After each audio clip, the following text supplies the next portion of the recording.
press the bell icon on the YouTube app and never miss another update. कि भारत बड़ा फीवरिशली वो मुख्तलिफ नए वेपन्स और नई चीजें एक्वायर करने की कोशिश कर रहा है। बहुत सारे कर भी लिए उन्होंने।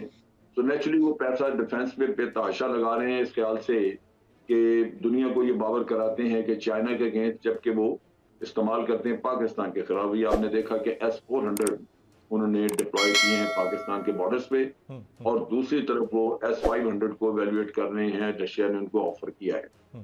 तो डिफेंसिव बैलेंस का यहाँ पे तब्दील होना और हमारे उससे इकोनॉमी जो हमारी कमजोर है उसकी एलिमेंट्स वो इफेक्ट बहुत कर रही है। जो तबाही और बर्बादी आई, मैं अगर आपको सिर्फ 2 जुमले में बता दूं कि ये 5 महीने में जो बर्बादी आई है वो ये थी कि हमारा तिजारती खसारा हुआ 20.6 अरब डॉलर, जो पिछले साल की इसी मुद्दत के दुगने से ज्यादा है। कुछ 10 अरब डॉलर का इजाफा हो गया। हमारा करंट अकाउंट जो सरप्लस था 1.6 वो 7 अरब डॉलर हो गया। इन 5 वर्षों में अरब ये 14-15 अरब डॉलर पे जा रहा है। हमारी इंपोर्ट्स 33 बिलियन इसी मुद्दत में, जो कि पिछले साल की 5 जो है वो तकरीबन 14 अरब डॉलर ज़्यादा थी। और मई से अब तक जो तबाही आई रुपए की कदर में वो आई 26 रुपया फी डॉलर। और स्टेट बैंक तमाशा देखता रहा, कोई रेस्ट्रिक्शन नहीं लगाई। लेकिन वज़ीर आज़म ये फरमाते हैं कि पाकिस्तान तो अब भी सबसे सस्ता मुल्क है पूरी दुनिया में। हाँ, लेकिन मेरा ख्याल है भारत जो है वहाँ पर शरह नमूज अफराद ज़र 4.5% है। बांग्लादेश में जो है हमसे कम है। तो ये दुनिया भर में जो महंगाई का तूफान आया, भारत और बांग्लादेश श्रीलंका में आके रुक क्यों गया, सारा पाकिस्तान पे क्यों आया, तो जवाब दें। इसलिए कि स्टेट बैंक की आप रिपोर्ट में पढ़ लें तो उन्होंने जो आदाद शुमार दिए हैं तो उसमें अफराद ज़र हमारे यहाँ खित्ते और शरह नमू हमारा खित्ते में सबसे कम है। ये ऑफिशियल चीज़ है। मगर 2 और जुमले में बता दूं ताकि मेरी बात कंप्लीट हो जाए। एक तो ये था कि स्टेट बैंक ऑफ पाकिस्तान का जो बिल आप ला रहे हैं, तो पहली चीज तो ये थी कि उसके अंदर जो ड्राफ्ट IMF को दिया गया उसमें कुछ शराइत आइन से मुतसादिम थी। तो उसका हिसाब कौन होगा कि किसने वो मंजूर किया था और IMF को किसने दिया आइन से मुतसादिम। और तीसरी बात ये थी कि इसमें जो मिनी बजट आप ला रहे हैं, तो क्या अगर ये नहीं हो सकता था कि मिनी बजट आप ना लाएं IMF की शर्त पूरा करने के लिए उन लोगों को जिनको एमनेस्टी दी गई थी, जिनके असासे मुल्क के अंदर हैं, जिसके अंदर प्राइम मिनिस्टर ने कहा था कि हमारे पास तफसीलात हैं, कानून मौजूद है। IMF चाहे हमारा स्टेट बैंक हुकूमत अगर चाहे, FDR चाहे तो उनसे 900 अरब रुपया चंद महीने में मिल सकता है। मुल्क के अंदर असासे हैं जिनके अंदर एमनेस्टी से फायदा नहीं उठाया गया और प्राइम मिनिस्टर ने कहा था कि इमरान खान ने कि हम उनके क्रैक डाउन करेंगे। उसको अगर क्रैक डाउन करें तो 900 अरब रुपया हुकूमत को मिल सकता है। उन चोरों को नवाज रहे हैं, कानून को तोड़ रहे हैं और ज़िमनी बिल की तरफ जा रहे हैं।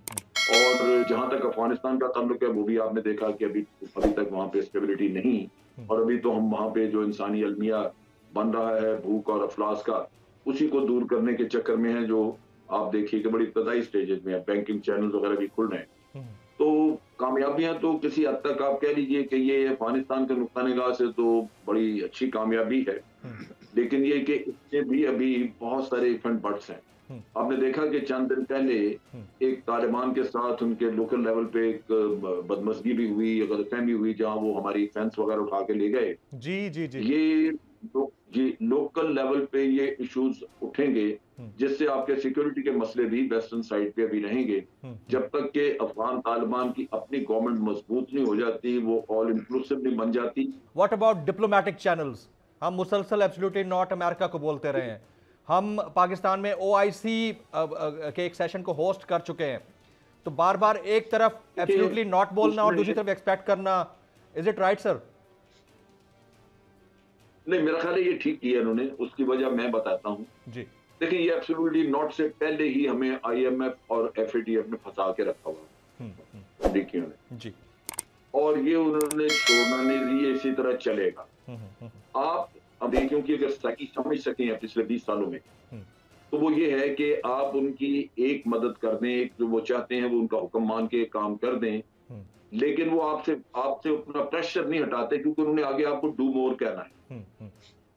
तो ये आपकी अपनी सिक्स सेंस को बताना चाहिए, आपकी अपनी वैल्यूएशन होनी चाहिए कि डू मोर से बचने के लिए आपने किस जगह पे आके कहना है इनको कि ये एनफ इज एनफ। अगर आप ये नहीं कहते तो वो तो चलते रहें। ये तजर्बा आपको हो चुका और हमें इससे सीखना चाहिए कि इनको किसी स्टेज पे आपने आके ना कहना है। अगर नहीं कहेंगे ये एक चीज आपसे ले लें तो वो इख्तिताम नहीं होता, उसके बाद अगली तैयार होती है। और ये कोशिश ही करेंगे आपको जो IMF आपको सारे जमाने का तावन आपसे वसूल करने सिर्फ एक चीज पे। तो आप अगर अपने तौर पे थोड़ा एक आपने मजबूती दिखाई है तो मेरा ख्याल है कि इससे शायद चीजें बेहतर होना चाहिए, क्योंकि IMF और यही वो दो जगह हैं जहां उन्होंने फंसाया हुआ। तो मेरा ख्याल है कि ये आपने ठीक किया, ये मेरे नुक्ता निगाह से ये एक अच्छा फैसला था। सिर्फ उसको डिप्लोमेटिकली प्रेजेंट करने का तरीका गलत था। प्राइम मिनिस्टर ने जिस तरह कहा वो एक एरोगेंस नजर आती थी और नजर आता था कि वो अपनी तरफ से कह रहे हैं, होना ये नहीं चाहिए। वो पाकिस्तान के अवाम की तरफ से मैसेज जाना चाहिए था, और वो तरीकाकार ये था कि आप कहते कि ये चीज जो है ये फैसला पाकिस्तान की पार्लियामेंट करेगी, वो बताएंगे कि हमें आगे क्या करना है, क्योंकि इससे ताल्लुक पूरी कौम का है, इसके असरात सारी कौम ने भुगतने हैं।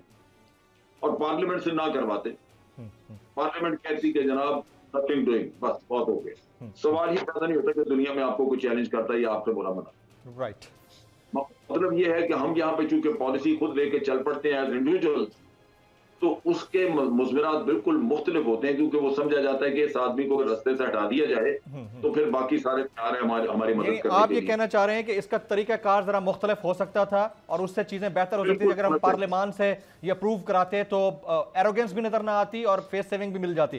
तो जो मैंने जैसे बताया कि करंट अकाउंट डेफिसिट आपका 1.6 अरब डॉलर प्लस से माइनस में हो गया, $7, सब चीज़ें बढ़ गई। तो मंतकी नतीजा था कि फ्लाइट ऑफ कैपिटल भी हो रहा है, और इसका सबूत मैं ये देता हूँ कि $86 बिलियन की जो है रेमिटेंसेज आई है इस हुकूमत के दौर में, जिसको हुकूमत ये कहती है, स्टेट बैंक कहता है ये कारकुनों की तरसीलात है। तो कारकुन बेचारे इतनी रकम तो नहीं भेजा करते, ये तो इनकम टैक्स ऑर्डिनेंस 111(4) के तहत हैं। जो पैसा आता है ये वापस भी चला जाता है, वाइट भी हो जाता है, और आपका टैक्सों में भी नुकसान है। तो एक बहुत बड़ा स्कैंडल ये है कि अगर $32 अरब की आपके बैरूनी कर्जे बढ़े और 86 बिलियन रेमिटेंसेज आई, जो पिछले साल की इसी मुद्दत से $15 अरब ज्यादा है, तो पैसा है कहाँ? कि हमें नजर नहीं आ रहा है, किसको नजर नहीं आ रहा? कोई बड़ा प्रोजेक्ट तो लगा नहीं है, तो वो पैसा फिर पैसा कहाँ है? पेपरों में है या पेपरों से ही गायब हुआ है? नहीं, ये मैंने बताया ना कि इससे पैसा बाहर जाता है, चोरी का पैसा ये रेमिटेंसेस के जरिए वापस आ जाता है, फिर ये पैसा दोबारा पाकिस्तान से बाहर चला जाता है। इसका सबूत मैं आपको ये दे सकता हूँ, केस में सुप्रीम कोर्ट में बताया गया हुकूमत की जानिब से कि एक साल $19.9 बिलियन की तरसीलात आई, $20 अरब की रेमिटेंसेज आई। उसी साल लोगों ने मार्केट से डॉलर खरीद के, चोरी के पैसे से, जायज पैसे से डॉलर खरीद के फॉरेन करेंसी अकाउंट में जमा कराया, और वो पैसा बाहर चला गया। उसका हजम था $15। तो $20 अरब आए, $5 अरब कारकुनों के थे, और स्टेट बैंक जो है अभी भी इंसिस्ट के कारकुनों की तरसीलात हैं, जबकि नहीं है ये पैसा वापस जा रहा है, टैक्सों में नुकसान हमें हो रहा है और मनी लॉन्ड्रिंग भी हो रही है, हम इसको एक्सेप्ट कर रहे हैं। तो ये जो रेमिटेंसेस का स्कैंडल है, उसका नतीजा क्या हुआ मैं आपको बता दूं कि इस हुकूमत के दौर में जो बरामदात बढ़ी है वो $2 अरब बढ़ी हैं, रुपए की कदर गिरने की वजह